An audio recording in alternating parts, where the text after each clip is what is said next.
Evening സമയത്ത് നമ്മുടെ മധ്യേ സാക്ഷ്യം പറയാനായി കടന്നു വന്നിരിക്കുന്ന സിസ്റ്റർ സുനു ആണ്. Price the Lord. അനുഗ്രഹിക്കപ്പെട്ട സാക്ഷ്യമാണ് ഞാൻ മറ്റുള്ളവരിലും കേട്ടത്. Price the Lord. ഇന്ന് ഈവനിങ് സമയത്ത് കർത്താവിൻ്റെ സാക്ഷ്യം നമ്മളോട് പ്രൈസ് അനുഭവത്തിൽ കൂടെ നമ്മളോട് ഷെയർ ചെയ്യുന്നതാണ്. ദൈവമായ കർത്താവ് നമ്മളെ സഹായിക്കുമാറാകട്ടെ. ആമേൻ. God bless you. God bless you. Thank you very much sister. God bless you. Thank you pastor. Praise the Lord. ഈ പ്രേരണകളായിരിക്കുന്ന എല്ലാ ദൈവമക്കളെയും വേഗം വരുന്നതിനായ യേശുവിന്റെ നാമത്തിൽ ഞാൻ സ്നേഹവന്ദനം അറിയിക്കുന്നു. എല്ലാവർക്കും കേൾക്കാമല്ലോ? ഹല്ലേലൂയ. ഈ പ്രേരണ ലീഡ് ചെയ്യുന്ന കർത്താവിന്റെ ദാസൻ പാസ്റ്റർ ജോസഫ് മാത്യുവിനെ ഓർത്ത് ഞാൻ പിതാവായ ദൈവത്തിന് സ്തോത്രം ചെയ്യുന്നു. ഇങ്ങനെ ഒരു അവസരം ഉളവാക്കാൻ കാരണമായത് എൻ്റെ ഒരു ഫ്രണ്ട് ശാലിനിയാണ്. ആ സിസ്റ്ററിനെ ഓർത്ത് ഞാൻ ദൈവത്തിന് സ്തോത്രം ചെയ്യുന്നു. ഹല്ലേലൂയ. നല്ലവനല്ലോ അവന്റെ ദയ എന്നേക്കുമുള്ളത്. ഹല്ലേലൂയ. ഞാൻ ടെസ്റ്റിമണി പറയുകയാണെങ്കിൽ ജസ്റ്റ് ഒന്ന് എന്നെ ഇൻട്രൊഡ്യൂസ് ചെയ്യാൻ. എൻ്റെ പേര് സുനു എന്നാണ്. ഞാൻ നിങ്ങളായി IPA ചർച്ചിൽ പോകുന്ന ഒരു മെമ്പറാണ്. സ്തോത്രം. അതിലുപരിയായിട്ട് എന്നെ ഇൻട്രൊഡ്യൂസ് ചെയ്യുന്ന ഞാൻ ദൈവത്തിൻ്റെ ഒരു പൈതലാണ് എന്ന് പറയുന്നതാണ് എനിക്ക് ഏറ്റവും ഇഷ്ടം. ഹല്ലേലൂയ. എനിക്ക് ടെസ്റ്റിമണി, അനേക ടെസ്റ്റിമണികൾ നമ്മുടെയൊക്കെയും വിശ്വാസിയുടെ ജീവിതത്തിലുണ്ട്. പക്ഷെ വിശ്വാസത്തിൽ വരുന്നതിന് മുമ്പ് എങ്ങനെ ഞാൻ വിശ്വാസത്തിൽ വന്നു എന്നുള്ള ടെസ്റ്റിമണിയാണ് ഇന്ന് ഞാൻ ഇവിടെ പറയുന്നത്. ടെസ്റ്റിമണി ഉണ്ടെങ്കിൽ അതിന് പുറകിൽ ഒരു വലിയ ടെസ്റ്റ് ഉണ്ട് എന്നുള്ള കാര്യം എല്ലാവർക്കും അറിയാമല്ലോ. ഹല്ലേലൂയ. അങ്ങനെ ആ ടെസ്റ്റിലൂടെ, പല ടെസ്റ്റുകളിലൂടെ ഞാനും എൻ്റെ കുടുംബവും കടന്നു പോകേണ്ടതായിട്ട് വന്നു ഈ വിശ്വാസ ജീവിതത്തിൽ വരുന്നതിന് മുമ്പ്. സ്തോത്രം. അതിനുശേഷവും നമുക്കൊക്കെയും ടെസ്റ്റുകളുണ്ട്. അതൊക്കെയും വലിയൊരു ടെസ്റ്റിമണിയായിട്ട് നമുക്ക് ഹല്ലേലൂയ കർത്താവിനെ ഉയർത്താനാകട്ടെ. ഹല്ലേലൂയ. സ്തോത്രം. ഹല്ലേലൂയ. ഞാൻ അതിനു മുമ്പ് ഒരു വാക്യം വായിക്കാൻ ആഗ്രഹിക്കുന്നു. റോമൻസ് 8:20. എല്ലാവർക്കും സുപരിചിതമായ വചനമാണല്ലോ. എന്നാൽ ദൈവത്തെ സ്നേഹിക്കുന്നവർക്ക് നിർണയപ്രകാരം വിളിക്കപ്പെട്ടവർക്ക് തന്നെ സകലവും നന്മയ്ക്കായി കൂടി വ്യാപിക്കുന്നു എന്ന് നാം അറിയുന്നു. സ്തോത്രം. ഹല്ലേലൂയ. നമുക്ക് വന്നിരിക്കുന്ന ഈ നല്ല അവസരത്തിനായിട്ട് ഞാൻ പിതാവായ ദൈവത്തിന് സ്തോത്രം ചെയ്യുന്നു. ഹല്ലേലൂയ. ക്രിസ്തുയേശുവിലൂടെ ദൈവം നമ്മളെ സ്നേഹിച്ച സ്നേഹം ഓർത്ത്, ആ നിത്യ സ്നേഹത്തെ ഓർത്ത് ഞാൻ ദൈവത്തിന് സ്തോത്രം ചെയ്യുന്നു. ഹല്ലേലൂയ. ഒരു യോഗ്യതയുമില്ല. ഹല്ലേലൂയ. എന്നാൽ എന്റെ കർത്താവിന്റെ സ്നേഹം എന്നെ തേടി വന്നപ്പോൾ, ഹല്ലേലൂയ, ഹല്ലേലൂയ, അവന്റെ സ്നേഹം തേടി വന്നപ്പോൾ ഒരു യോഗ്യതയുമില്ലാത്ത എന്റെ കുടുംബത്തെയും അവൻ തന്റെ കണ്ണിലെ ചോര കൊടുത്ത് വിലയ്ക്ക് വാങ്ങിയത് ഓർത്ത് ഞാൻ ദൈവത്തിന് മഹത്വം കൊടുക്കുന്നു. ഹല്ലേലൂയ. യേശു നല്ലവൻ. അവന് ഹല്ലേലൂയ. അവൻ ഏറ്റവും മതിയായവൻ. ഹല്ലേലൂയ.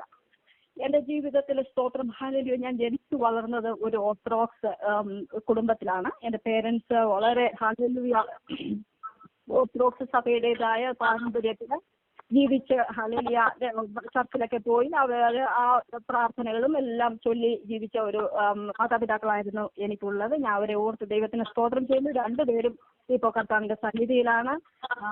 എന്നാലും അവരുടെ പ്രാർത്ഥനാ ജീവിതം ഒക്കെയും എൻ്റെ ജീവിതത്തിൽ വലിയ അനുഗ്രഹമായിരുന്നു. സ്തോത്രം. എൻ്റെ മാതാവ്, എൻ്റെ ഗ്രാൻഡ് മദറൊക്കെയും 7 തവണ ദീപത്തിലായിരുന്നു. നമുക്കറിയാം ഓർത്തഡോക്സുകാർക്ക് പ്രത്യേകിച്ച് അവർക്ക് സമയം അവരിങ്ങനെ കൗമകളും കുർബാനയ്ക്കും പുസ്തകം, ആരാധന, പ്രഭാതത്തിലേതും സന്ധ്യയുടെയും 3-ാം മണി നേരം 9-ാം മണി നേരം അങ്ങനെ കുറെ ഉണ്ടല്ലോ. അവരൊക്കെ അങ്ങനെ പ്രാർത്ഥിച്ച് തിരിച്ചു വന്നതായതുകൊണ്ട് ഓർത്തഡോക്സ് സഭയാണ് ഏറ്റവും നല്ല സഭ എന്ന് വിശ്വസിച്ച ഒരു വ്യക്തിയായിരുന്നു ഞാൻ. മറ്റു സഭക്കാരെ എല്ലാം ഞാൻ ചെറുതായി കണ്ട ഒരു സമയം. കാരണം ഞാൻ വിചാരിക്കുന്നത് ഞങ്ങൾ 50 നോയമ്പ് നോക്കും, 25 നോയമ്പ് നോക്കും, 8 നോയമ്പ് നോക്കും, ഉള്ള നോയമ്പ് നോക്കും, സൺഡേ സ്കൂളിന് പോകും. അപ്പം ഞാൻ ഓർത്തു ഏറ്റവും ബെസ്റ്റ് ആയിട്ടുള്ള സഭ ഏതാ? ഓർത്തഡോക്സ് സഭ. അങ്ങനെ ഒരു ആറ്റിറ്റ്യൂഡിൽ ഞാൻ ജീവിച്ചു വന്ന കാലം. അങ്ങനെ ഞാൻ എൻ്റെ നഴ്സിംഗ് വിദ്യാഭ്യാസമൊക്കെ പൂർത്തിയാക്കി ഞാൻ പഞ്ചാബിൽ നഴ്സിംഗ് കോളേജിൽ പഠിപ്പിച്ചുകൊണ്ടിരുന്ന സമയത്താണ് സ്തോത്രം എനിക്ക് മദ്രാസിൽ ഒരു ഇന്റർവ്യൂവിന് വേണ്ടി ഞാൻ ഒരു 10 ഡേയ്സിന്റെ അവധിക്ക് വേണ്ടി ഞാൻ എൻ്റെ വീട്ടിലേക്ക് കടന്നു വരുന്നത്. അങ്ങനെ 2000-ൽ ഞാൻ കടന്നു വന്നപ്പോൾ വീട്ടിൽ വന്ന ആ ദിവസം തന്നെ എൻ്റെ പേരൻസ് പറഞ്ഞു, ഇതിൻ്റെ ഒരു ബ്രോക്കർ ഒരു പയ്യനെ കൊണ്ടുവരും നിന്നെ കാണാൻ വേണ്ടി, അതുകൊണ്ട് പെട്ടെന്ന് റെഡിയാകുക. സാരി പോലും എനിക്ക് ശരിക്കും ഉടുക്കാൻ അറിയത്തില്ല അന്നത്തെ സമയത്ത്. എന്നാൽ അന്നേരം മാതാപിതാക്കൾ പറഞ്ഞ അനുസരിച്ച് പെട്ടെന്ന് തയ്യാറായി. ഹല്ലേലൂയ. അന്ന് വൈകിട്ട് ഈ ബ്രോക്കർ എൻ്റെ ഹസ്ബൻഡ് എന്നെ കൊണ്ട് കാണാൻ വന്നു. സ്തോത്രം. ഹല്ലേലൂയ. അങ്ങനെ കണ്ടു. ഞാൻ ആദ്യം പോകാൻ 2 ചോദ്യമേ എൻ്റെ ഹസ്ബൻഡിനോട് വന്നപ്പോൾ ചോദിച്ചുള്ളൂ. ഒന്ന് ഞാൻ ചോദിച്ചത് മദ്യപിക്കാറുണ്ടോ? അന്നേരം എനിക്ക് എന്നോട് പറഞ്ഞ മറുപടി ഇങ്ങനെ, ഒക്കേഷണലി മാത്രം, ക്രിസ്മസിനോ ന്യൂ ഇയറിനോ വല്ലമേ ഉള്ളൂ, അങ്ങനെ ഞാൻ ഡെയിലി മദ്യപിക്കുന്നതല്ല. അപ്പം ഞാൻ ഒട്ടും കുഴപ്പമില്ല. രണ്ടാമത്തെ ചോദ്യം എൻ്റെ ഇതായിരുന്നു, എൻ്റെ പേരൻസിന്, ഞങ്ങൾ 2 പെൺകുട്ടികളായതുകൊണ്ട് പേരൻസിനെ നോക്കാനുള്ള റെസ്പോൺസിബിലിറ്റി എനിക്കുണ്ട്. ഹല്ലേലൂയ. ഞാൻ ഇളയ മകളായിരുന്നു. അപ്പം ഞാൻ പറഞ്ഞു, അവർ വാർദ്ധക്യാവസ്ഥയിലായിരിക്കും ആകുമ്പോൾ അവരെ എനിക്ക് നോക്കണം. അതിന് വല്ല വിസമ്മതം ഉണ്ടെങ്കിൽ ഇപ്പം പറ എന്നാൽ അതിന് ഈ സമ്മതിക്കത്തില്ല എന്നുള്ള രീതിയിൽ ആ ചോദ്യം ചോദിച്ചപ്പോൾ പറഞ്ഞു, ഇല്ല എനിക്കൊരു വിരോധവുമില്ല, നിന്റെ പേരൻസിനെ നോക്കൂ, അവർക്ക് പൈസ അയച്ചു കൊടുക്കുന്നതിലൊന്നും എനിക്കൊരു കുഴപ്പവുമില്ല. അപ്പോൾ ഈ 2 ചോദ്യത്തിനും എനിക്ക് കുഴപ്പമില്ലാത്ത ആൻസർ കിട്ടിയപ്പോൾ ഞാൻ ഓർത്തു ഓക്കെ ഞാൻ സമ്മതിച്ചു. അങ്ങനെ ഒരാഴ്ച ക്യൂറിഡ് എൻഗേജ്മെന്റും വെഡിങ്ങും ഒക്കെയും കഴിഞ്ഞു. അങ്ങനെ 1 മാസം കഴിഞ്ഞ് US തിരിച്ചു വന്നു. ഞാൻ പഞ്ചാബിലേക്ക് തിരിച്ചുപോയി. ഞാൻ എന്റെ ജോലി തുടർന്നു. അങ്ങനെ 2003 ഡിസംബർ 30 ഞാൻ വീണ്ടും US ഞാൻ തിരിച്ചു വരിക. ഞാൻ ആദ്യമായിട്ട് വരികയാണ്. സ്തോത്രം, ഹല്ലേലൂയ. 2003 ഡിസംബർ 30 നമുക്ക് 2004 അങ്ങ് കരുതാം. 2004 അങ്ങനെ വന്നു. ആദ്യത്തെ 1-2 മാസം കുഴപ്പമില്ല, നല്ലതായിട്ട് പോയി. സന്തോഷകരമായ ഒരു ജീവിതം അങ്ങനെ സ്റ്റാർട്ട് ചെയ്തു ഒരുമിച്ച്. അതിനുശേഷം ഞാൻ കണ്ടത് വീക്കെൻഡിൽ എൻ്റെ ഹസ്ബൻഡ് വീക്കെൻഡ് ഓഫ് ആയതുകൊണ്ട് ഒരല്പം മദ്യപിക്കുന്ന സ്വഭാവം ഉള്ളതുകൊണ്ട് വീക്കെൻഡിലൊക്കെ ഞാൻ മദ്യപിച്ച ശേഷം ഈ ആദ്യം ഒന്നും സംസാരിക്കാറില്ല. കാരണം അന്നേരം ചില ദേഷ്യമുള്ള സ്വഭാവം ഉള്ളതുകൊണ്ട് അന്നേരം ഒന്നും സംസാരിക്കാറില്ല. അങ്ങനെ ഞങ്ങൾ ജീവിച്ചു. പക്ഷെ ഗ്രാജുവലി അതിന്റെ എമൗണ്ട് അങ്ങ് ഇൻക്രീസ് ആയിക്കൊണ്ടേയിരുന്നു. ഈ മദ്യത്തിന്റെ അളവ് കൂടി. പിന്നെ 2 days വീക്കെൻഡ് അങ്ങ് മാറി വീക്ക് ഡേയ്സ് ആയി. അങ്ങനെ 7 days മദ്യപിക്കുന്ന ഒരു സ്വഭാവം. അത് മദ്യപിച്ചു കഴിഞ്ഞാൽ മദ്യം കഴിക്കാത്ത സമയം ഇതുപോലെ നല്ല ഒരു മനുഷ്യൻ എന്ന് പറഞ്ഞാൽ വേറെ ഞാൻ ലോകത്തിൽ കണ്ടിട്ടില്ല. അത്ര സ്നേഹവും നല്ല ഉത്തരവാദിത്തമുള്ള ഒരു വ്യക്തി.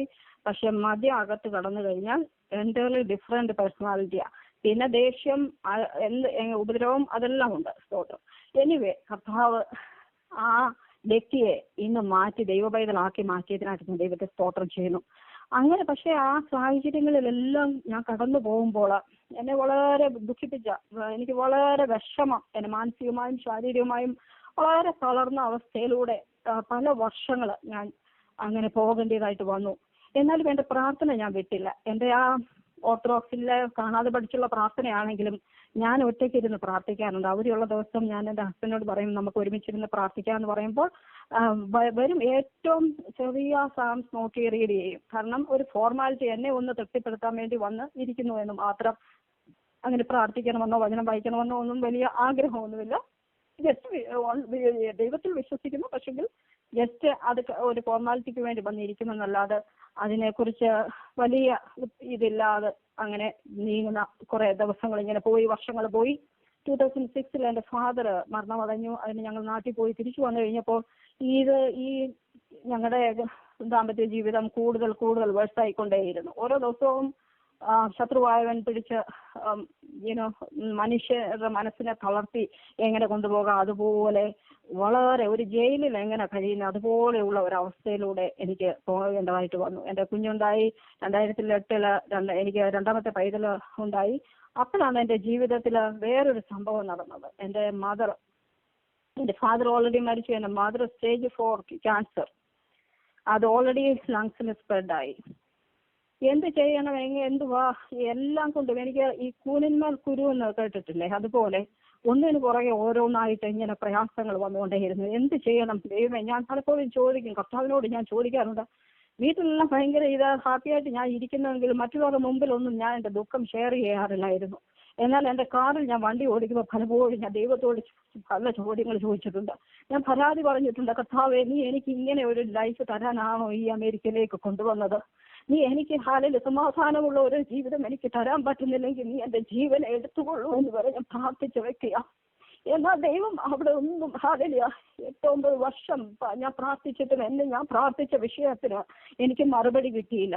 അതിന് പുറകെ എൻ്റെ അമ്മയുടെ ഈ ഡയഗ്നോസിസ് സ്റ്റേജ് 4. അപ്പൊ ഡോക്ടർ ഗംഗാധരൻ, നാട്ടിലുള്ള കേരളത്തിലുള്ള ഡോക്ടർ ഗംഗാധരൻ പറഞ്ഞു 6 months അത്രേ ഉള്ളൂ, അത് കഴിയുമ്പോൾ ഇത് ബ്രെയിനിലോട്ടോ എവിടെയിലോട്ടോ ആകും, പിന്നെ നോക്കണ്ട, പിന്നെ ഇപ്പം തൽക്കാലം സർജറിയും റേഡിയേഷനും കീമോയും ആ ട്രീറ്റ്മെന്റ് എല്ലാം ചെയ്യാന്ന് പറഞ്ഞു. അവർ ചെയ്ത് 2009 വീട്ടിൽ വേറെ ആരും ഇല്ലാഞ്ഞതുകൊണ്ട് ഞാൻ പറഞ്ഞു എൻ്റെ അമ്മയെ ഇവിടെ കൊണ്ടുവരാന്ന് പറഞ്ഞു. എൻ്റെ ഹസ്ബൻഡ് സമ്മതിച്ചു. അങ്ങനെ എൻ്റെ മദർ 2009 ഇവിടെ വന്നു. പക്ഷെ അന്ന് ഓഗസ്റ്റ് മാസം ഒരു സംഭവം നടന്നു. അത് എൻ്റെ ജീവിതത്തിൽ വേറൊരു മീൻസ് വളരെ തളർത്തുന്ന ഒരു സംഭവം എൻ്റെ ജീവിതത്തിൽ ഉണ്ടാകാനിടയായി. അപ്പം മദ്യപിച്ച് കഴിഞ്ഞ ഒരു ഈവനിങ് ടൈം ആയപ്പോൾ ഒരു കുപ്പി ഗ്ലാസ് ആണ് കയ്യിലിരിക്കുന്നത്. എന്തോ പറഞ്ഞ് ദേഷ്യം വന്നപ്പോൾ ആ പുള്ളി എൻ്റെ ദേഹത്തോട്ട് അത് എറിയാൻ വേണ്ടി എന്നെ എറിഞ്ഞതാ. പക്ഷെങ്കിൽ ഞാൻ കൗച്ചിലിരുന്ന് എൻ്റെ 2ാമത്തെ കുഞ്ഞുമായിട്ട് ഇരിക്കുമ്പോഴാണ് ഈ സംഭവം നടക്കുന്നത്. ഒരു 1 or 2 സെന്റിമീറ്ററിന്റെ ഗ്യാപ്പിൽ, അല്ലെങ്കിൽ അത് എൻ്റെ കുഞ്ഞിന്റെ ഹെഡിൽ അത് കൊള്ളുമായിരുന്നു, എൻ്റെ കുഞ്ഞ് മരിച്ചുപോയനമായിരുന്നു. വെറും ഒരു കുഞ്ഞ് കയ്യിലിരിക്കുന്നു. എൻ്റെ ആ ഇൻസിഡന്റ് എന്നെ വളരെയധികം തളർത്തി, എന്നെ വേദനിപ്പിച്ചു. ഞാൻ പറഞ്ഞു, ഇല്ല, എനിക്ക് ഇവിടെ ജീവിക്കാൻ പറ്റത്തില്ല, എനിക്ക് വേറെ പോയി ഞാൻ വേറെ താമസിച്ചോളാം, ഒരു സേഫും അല്ലാത്തടത്ത് എൻ്റെ കുഞ്ഞുങ്ങൾ വളരുവാൻ ഞാൻ അനുവദിക്കത്തില്ല. അപ്പൊ ഇങ്ങനെ എൻ്റെ മനസ്സിൽ കുറെ നാളുകൾ കൊണ്ട് ഈ ചിന്ത കിടപ്പുണ്ട്, എനിക്ക് ഒരുമിച്ച് പോകാൻ പറ്റുമെന്ന് തോന്നില്ല, എന്നാലും ഞാൻ പിടിച്ചു നിൽക്കുക, എൻ്റെ മദറിനെ ദുഃഖിപ്പിക്കില്ല, മറ്റുള്ളവരെന്നെ എന്നെ നിന്ദിക്കുമല്ലോ എന്നൊക്കെ ഓർത്ത് ഞാൻ പിടിച്ചു നിന്നുവെങ്കിലും ഇങ്ങനെ ഒരു സംഭവം നടന്നപ്പോൾ എനിക്ക് താങ്ങാൻ പറ്റിയില്ല. ഞാൻ പറഞ്ഞു, എൻ്റെ കുഞ്ഞുങ്ങൾ സേഫ് അല്ല, ഇവിടെ ഞാൻ സേഫ് അല്ല. അതുകൊണ്ടാണ് ഞാൻ എൻ്റെ മാതാവിനോട് പറഞ്ഞു, അമ്മേ നമുക്ക് ഒരു അപ്പാർട്ട്മെന്റ് എടുത്ത് മാറാം, ഇവിടെ നിൽക്കാൻ ഇനിയും പറ്റത്തില്ല എന്ന് പറഞ്ഞു. എൻ്റെ അമ്മ പറഞ്ഞു, കുഞ്ഞെ നീ പ്രാർത്ഥിച്ച് ആലോചിച്ച് ഒരു ഡിസിഷൻ എടുത്തു ചാടി ഒന്നും ചെയ്യരുത്, പിന്നെ ദുഃഖിക്കേണ്ടി വരും. എന്നാലും എൻ്റെ മനസ്സിൽ ഇങ്ങനെ കിടക്കുക, ഇറങ്ങി പോവുക, അല്ലെങ്കിൽ എന്തെങ്കിലും സംഭവിക്കും. നമ്മൾ എപ്പോഴും നോക്കുന്ന സേഫ്റ്റി ആണല്ലോ. അപ്പോൾ ഞാൻ എന്തോ ചെയ്തു, ഞാൻ പിറ്റേ ദിവസം ഒരു തൽക്കാലം വേണ്ട സാധനങ്ങൾ എടുത്ത്, എൻ്റെ തുണികളും എടുത്ത്, എൻ്റെ മാതാവിനെയും 2 കുഞ്ഞുങ്ങളെയും എടുത്തുകൊണ്ട് ഒരു അപ്പാർട്ട്മെന്റിലേക്ക് മൂവ് ചെയ്തു. അതിനുശേഷം എൻ്റെ ഹസ്ബൻഡ് പല പ്രാവശ്യം ട്രൈ ചെയ്തുകൊണ്ട് എന്നെ കോണ്ടാക്ട് ചെയ്യാൻ ശ്രമിക്കുന്നുണ്ട്. ഞാൻ ഫോൺ എടുക്കാറില്ല. ഇങ്ങനെ പോയി 1-2 ആഴ്ചകൾ കടന്നുപോയി. ഒരു ദിവസം പതിവ് കൂടാതെ ഞാൻ ആൻസർ ചെയ്യത്തില്ല, എനിക്കിങ്ങനെ ഒരു ബന്ധം വേണ്ട എന്നുള്ള ഒരു തീരുമാനത്തിലാണ് ഞാൻ പോയത്. ഒരു ദിവസം ഞാൻ കുഞ്ഞിനെ, എൻ്റെ മോനെ പ്രീകെയിൽ സ്കൂളിൽ കൊണ്ടാക്കിയിട്ട് തിരിച്ചു വരുന്ന സമയത്ത് ഹല്ലേലൂയ എനിക്ക് ഫോൺ കോൾ വരുമോ, വളരെ ഏർലി മോർണിംഗിൽ 7 o'clock ഒക്കെ ആയപ്പോൾ ഒരു കോൾ വരുമോ. ഞാൻ കോൾ എടുത്തില്ല. ഞാൻ അപ്പം ഒരു വലിയ മെസ്സേജ് ഇട്ടു, വോയിസ് മെസ്സേജ് ഇട്ടു. ഞാൻ ഓർത്തു, അന്നേരം എൻ്റെ മനസ്സിൽ എന്തോ ഒരു വോയിസ് മെസ്സേജ് ഒന്ന് കേൾക്കാം, ഇനി എന്താണ് പുള്ളി പറയുന്നത്. ഈ രാവിലെ അങ്ങനെ സാധാരണ വിളിക്കുന്നത് യൂഷ്വൽ അല്ലാത്തത് കൊണ്ട് ഞാൻ വണ്ടി ഒരു സ്റ്റോപ്പിന്റെ മുമ്പിലോട്ട് മാറ്റിയിട്ടിട്ട് പാർക്ക് ചെയ്തിട്ട് ഞാൻ ഈ മെസ്സേജ് കേട്ടപ്പോൾ ഇതാ സാധാരണ പറയുന്നത് പോലെ, ഇനി ഞാൻ കുടിക്കത്തില്ല, ഇനി ഞാൻ മദ്യപിക്കത്തില്ല, ഇനി ഞാൻ ഉപദ്രവിക്കത്തില്ല, ഇനിയും പിള്ളേർ മടങ്ങി വരണം. ഇത് പലപ്പോഴും ഞാൻ കേട്ടിട്ടുള്ള, പലപ്പോഴും ട്രൈ ചെയ്തിട്ടുള്ള, പക്ഷേ 1-2 ആഴ്ച സ്റ്റോപ്പ് ചെയ്ത് കഴിഞ്ഞാൽ പിന്നെയും അത് തന്നെ തുടങ്ങുന്നത് കൊണ്ട് എനിക്ക് ഇതിൽ വലിയ വിശ്വാസമില്ലായിരുന്നു. ഞാൻ ഓർത്ത് എന്നെ കളിപ്പിക്കാൻ വേണ്ടി ജസ്റ്റ് ഇങ്ങനെ മെസ്സേജ് ഇടുക. പക്ഷെ അത് കേട്ടതിന് ശേഷം അതിന്റെ സെക്കൻഡ് പാർട്ടിൽ ഇങ്ങനെ പറഞ്ഞു, ഈ വോയിസ് മെസ്സേജ് നീ ഡിലീറ്റ് ചെയ്യരുത്, ഇത് നിനക്കൊരു പ്രൂഫ് ആയിരിക്കണം. ആരെങ്കിലും നാളെ എൻ്റെ വസ്തു, എൻ്റെ വീട്, എൻ്റെ കാറ്, എനിക്കുള്ള സകലതും നിനക്കും കുഞ്ഞുങ്ങളുടെയും പേരില്ല, നിങ്ങൾക്ക് വേണ്ടിയാ. അതുകൊണ്ട് നാളെ ആദ്യം അവകാശം പറഞ്ഞു വരരുത്. അതുകൊണ്ട് നീ ഇതൊരു പ്രൂഫായിട്ട് സൂക്ഷിക്കണം. ഇത് കേട്ട ഉടനെ എൻ്റെ മനസ്സ് മാറി. നമുക്കറിയാം, സ്ത്രീകൾ അവർ ഭാര്യമാരെ ഏറ്റവും കൂടുതൽ ഹല്ലേലൂയ സ്നേഹിക്കുന്ന ആരെയാ, അത് ഭർത്താവിനെ. ഹല്ലേലൂയ. അപ്പൊ ഞാൻ ഓർത്ത്, ദൈവമേ, ഈ മനുഷ്യൻ എന്ത് ചെയ്യാൻ പോവുക, ഇനി വല്ല സൂയിസൈഡ് വല്ലതും അറ്റംപ്റ്റ് ചെയ്യാൻ പോവുകയാണോ? ഇങ്ങനെ ഒരു മെസ്സേജ് നേരത്തെ ഒന്നും തന്നിട്ടില്ല. അപ്പൊ എന്നോട് പറയാണ്, ഇത് പ്രൂഫാക്കി വെക്കണം. ഇതൊക്കെ കേട്ടപ്പോൾ ഞാൻ ഓർത്ത്, ദൈവമേ, ഇനി വല്ല സൂയിസൈഡ് വല്ലതും ചെയ്യാൻ വല്ല പ്ലാനാണോ? ഉടനെ എനിക്ക് തോന്നി ഒന്ന് വിളിക്കാം. ഉടനെ ഞാൻ തിരിച്ചു വിളിച്ചു. ഞാൻ പറഞ്ഞു, എവിടാ? എന്ന് പറഞ്ഞു, വീട്ടിലെ, കുഴപ്പമില്ല. പക്ഷെങ്കിൽ ആ വേ ഓഫ് ടോക്കിംഗ് ചേഞ്ച് ആയി. എന്നോട് പറഞ്ഞു, ഞാൻ യേശുവിനെ ഹല്ലേലൂയ രക്ഷിതാവായി സ്വീകരിച്ചു. ഞാൻ സെപ്റ്റംബർ 15, അത് തല ദിവസമായിരുന്നു, അന്ന് ഞാൻ എൻ്റെ കയ്യിലിരുന്ന 1.5 ലിറ്റർ ബോട്ടിൽ ഞാൻ എംപ്റ്റി ചെയ്തു വാഷ് ബേസിന് ഒഴിച്ചു. ഹല്ലേലൂയ. ഒരു ദൈവദാസൻ വന്ന് പ്രാർത്ഥിച്ചു. അതോടുകൂടി ഞാൻ ഹല്ലേലൂയ, ഞാൻ കർത്താവിനോട് എല്ലാം ഏറ്റു പറഞ്ഞു, തെറ്റുകളും കുറ്റങ്ങളും ഏറ്റു പറഞ്ഞു. ഞാൻ യേശുവിനെ സ്വീകരിച്ചു. ഇനി ഞാൻ കുടിക്കത്തില്ല.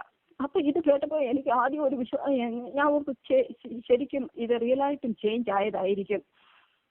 അങ്ങനെ ഞാൻ അതിനുശേഷം പറഞ്ഞു, ഏതായാലും അതൊക്കെ നല്ലത് എന്നൊക്കെ പറഞ്ഞിട്ട് ഞാൻ പറഞ്ഞു, ഏതായാലും I'm not coming now, let me think about it. ഞാൻ അന്നേരം ഒരു ഡിസിഷൻ പറഞ്ഞില്ല. നീ തിരിച്ചു പറയണമെന്ന് പറയുമ്പോൾ ഞാൻ പറഞ്ഞു, ഇല്ല, ഞാനിപ്പം വെയിറ്റ് ചെയ്യ്, നോക്കട്ടെ. കാരണം എനിക്ക് വിശ്വസിക്കാൻ പറ്റുന്നില്ല. കാരണം പല പ്രാവശ്യം ഈ ചൂടുപാല് കുടിച്ച പൂച്ചയ്ക്ക് പച്ചപ്പാൽ കണ്ടാലും അതിനെന്തുവാ, അത് അറപ്പായില്ലേ, പേടിയാ.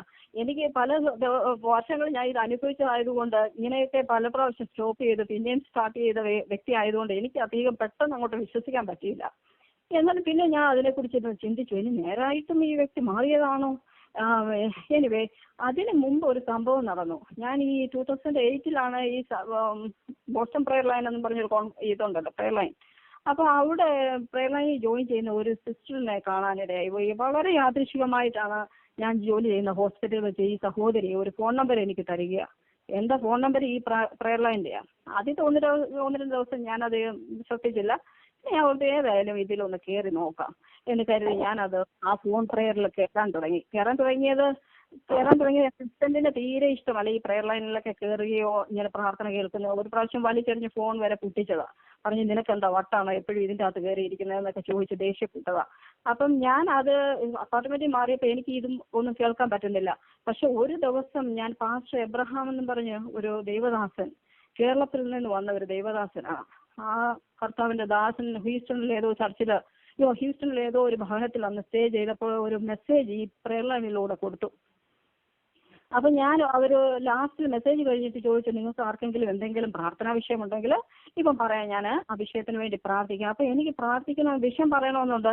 ഞാൻ അൺമ്യൂട്ടൊക്കെ ചെയ്തു, പക്ഷേങ്കിൽ ഞാൻ പറഞ്ഞത് ആരും കേട്ടില്ല. അപ്പൊ ഞാൻ പ്രാർത്ഥന, എനിക്കൊരു റിപ്ലൈ കിട്ടില്ല. വേറെ ഓരോരുത്തരെല്ലാം അത് പറയുന്നുണ്ട്, അവരുടെയൊക്കെ റെസ്പോൺസ്. ഞാൻ ഓർത്ത് ദൈവം ആഗ്രഹിക്കുന്നല്ലായിരിക്കും ഞാൻ ഇതിലൂടെ പറയുന്നത്.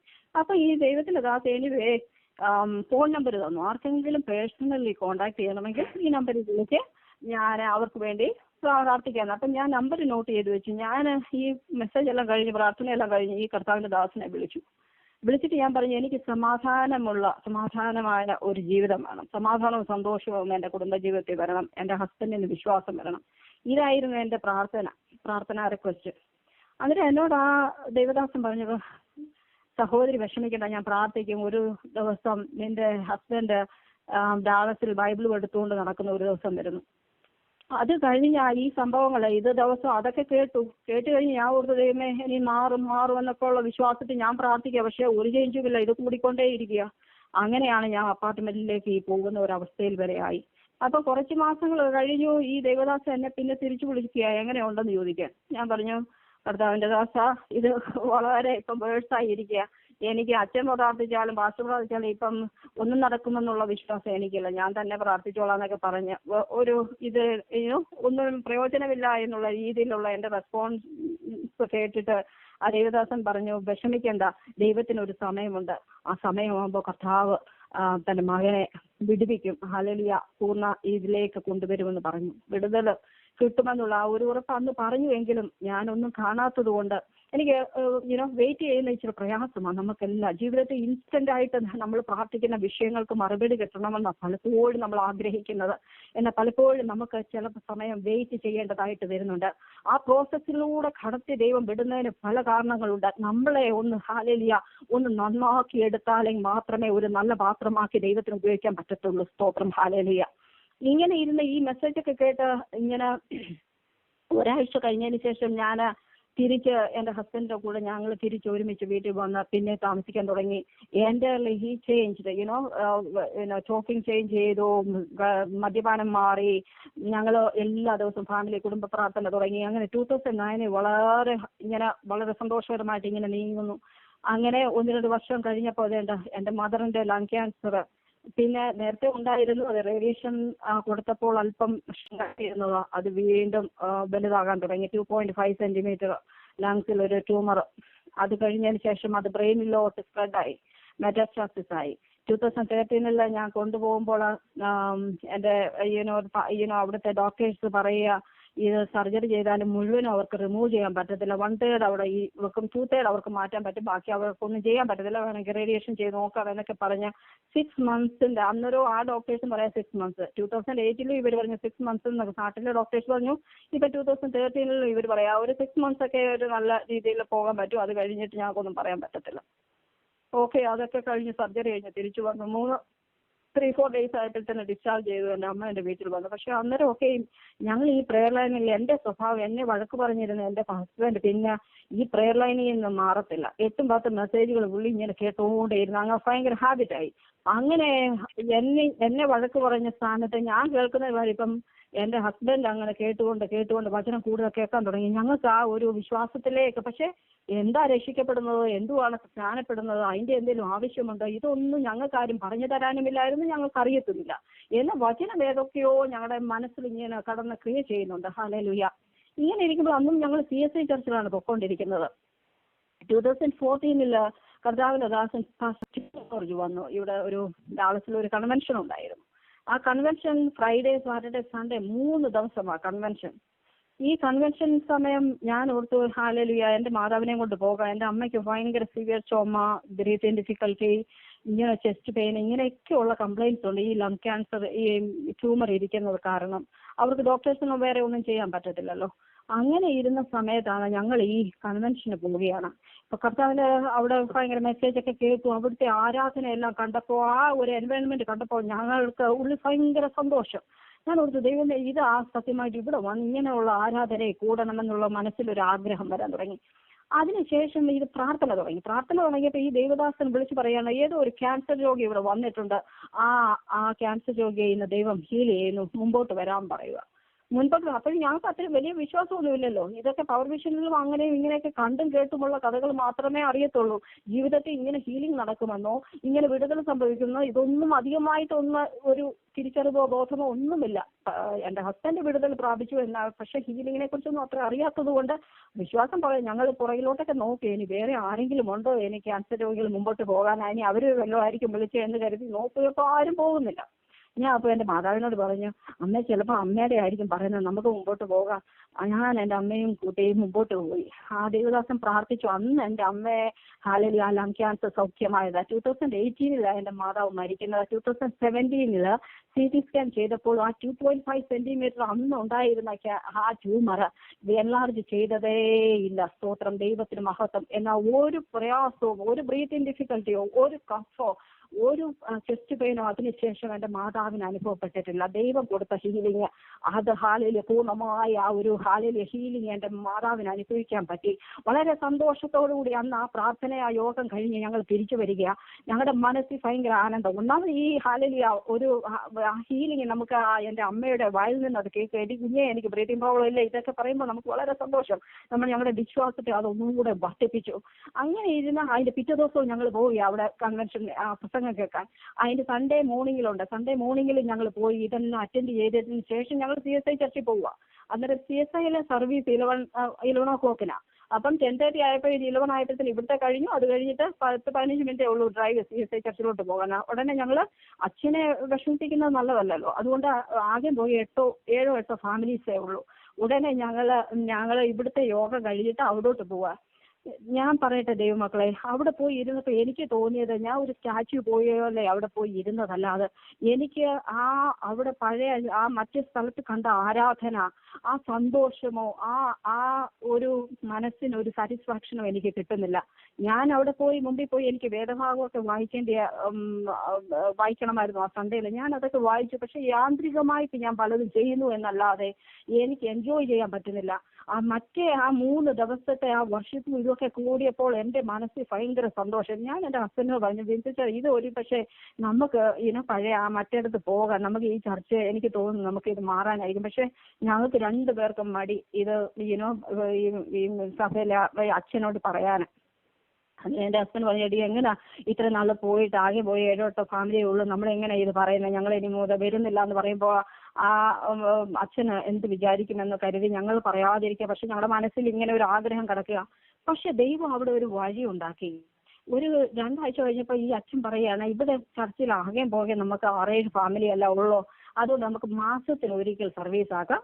പക്ഷെ നിങ്ങൾ വേറെ എങ്ങും പോകരുത്, പോകുവാണെങ്കിൽ മർത്തോമയിലോ CSIയിലോ വേറെ മറ്റേ CSI ചർച്ചിലോ പോകാവൂ, പെന്തക്കോസ്റ്റിലെങ്ങും പോയി ചാടല്ലേ, ഇങ്ങനെ പറഞ്ഞു.